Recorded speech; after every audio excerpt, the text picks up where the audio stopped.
So ethics. Any discussion of an ethical public speaking is complicated by the fact that ethics are not hard and fast objective rules.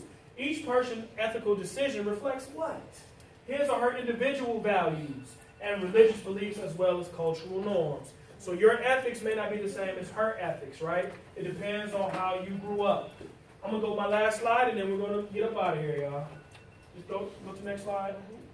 One ethical violation that you want to be mindful of is what?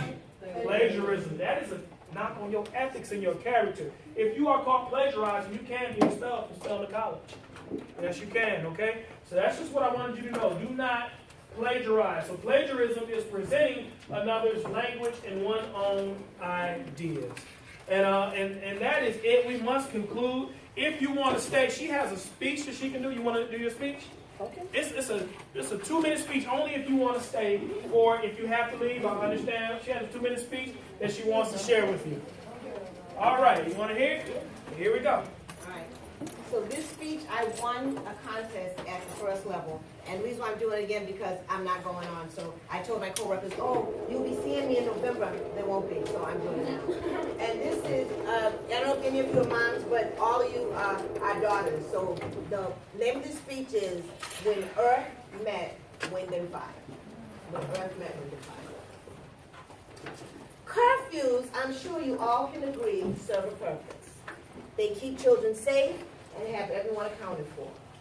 Never was that made more vivid to me than the night when Earth met wind and fire. Let me explain.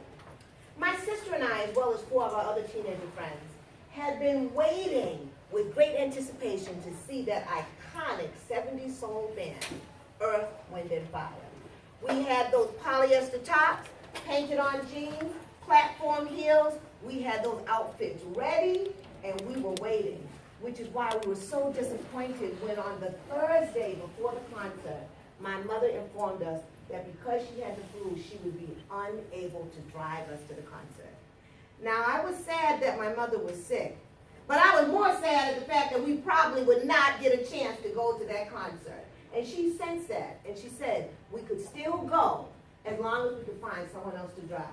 Well, that was perfect. I knew exactly who was going to drive, my mentor, Dee Dee. And not only could she drive us, but she was young enough to hang out with us as well. Called her up, and sure enough, she said, sorry that your mom is sick, but of course I'll drive you guys to the concert. See you Saturday. See you on Saturday. My friends came over. My dad drove us all to Dee Dee's house. We were good to go until she opened the door. Hair sticking up all over her head, her eyes puffy, where obviously she'd been crying. She and her boyfriend had a big fight, so she too was going to be unable to drive to the concert. But she had enlisted a substitute driver, a young man that was a few years older than us named Willie, also known as Bubba. We knew him from a distance.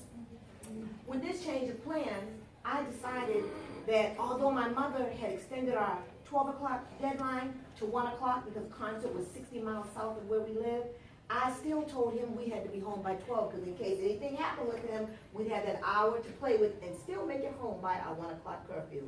He was fine with 12 o'clock. We were off to the concert. The music, the dancing, the people, amazing.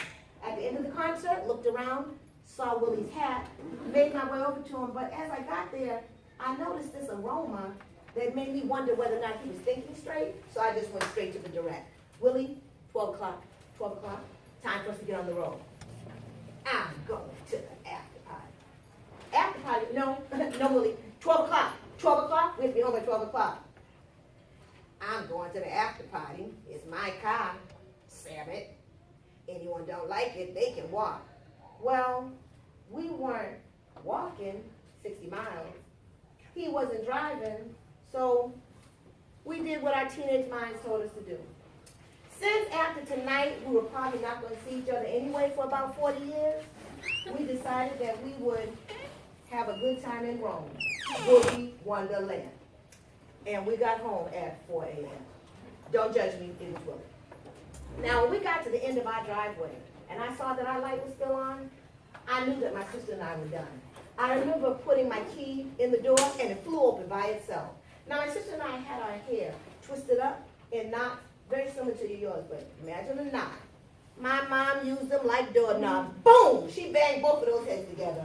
The room began to spin around, but she wasn't done yet. She still had more swirling, twirling, and whirling to do.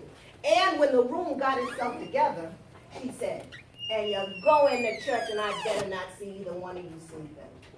When we got to church, people were so happy to see my mother. They were surprised because, she'd been sick. But my sister and I knew exactly the CrossFit workout that had helped revitalize her energy. I wanted to find out how my two friends made out. I called my friend Vicki. I said, what happened? She said when she got in her house, her mother was there at the top of the stairs. And all of a sudden, she heard this big booming noise and she thought her mother had fallen down the stairs. Till when her mother got up, she realized it was an intentional jump because she was looking into the eyes of a ninja. 1 million chops in 10 seconds. Vicki tried to build her own body cast. I called my friend Debbie. What happened? When she came to her house, it was pitch black. Good. Walked through the kitchen. Good. Right till she got in front of her father's chair, he a broken down black lazy boy. Not the father's chair. She got right in front of the chair, and he just asked her one simple question there on the dock. Debbie, what time is it?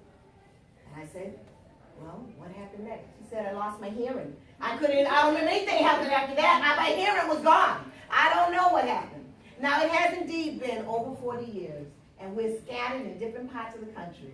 But whenever we get together, inevitably, it comes up the night when earth met wind and fire. All right, round of applause. Thank you so much for sharing. Y'all think